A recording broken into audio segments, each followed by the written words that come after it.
আজি কাপোৰ গাল ইমানকৈ ধুলো নহয় ধুই ধুই ভাগৰ লাগি গৈছেগৈ অঁ এইসোপা কাৰ কাপোৰ মেলি থৈছে ৰাম এইসোপা কাৰ কাপোৰ মেলি থৈছে মোৰ ডাঙৰডালত লোকে কাপোৰ মেলিলে কিহে পালে বাৰু এই কাপোৰসোপা ল'ৰা ছোৱালীবিলাকৰ কাপোৰবিলাক ধুই ধুই মোৰ যে একদম ভাগৰ লাগি গৈছেগৈ একেবাৰে কিমান ধুবি হত বগৰীকণ খাই বৰ ভাল লাগিলে হয় বা পাঁচজনী আনিবি হয় দুটামান কাইলৈও খাম কাইলৈ আহিম এতিয়া যাওঁ আমি কাপোৰ আনিবলৈ আছে দেই মই যাওঁ অঁ নাই নাযাওঁ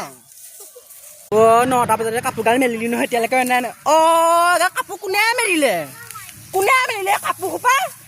ৰাম গোটেই কাপোৰ মেলিলে যে তোৰ কাপোৰ কাপোৰ মেলিছ কাপোৰ লোৱা যায় ইয়াত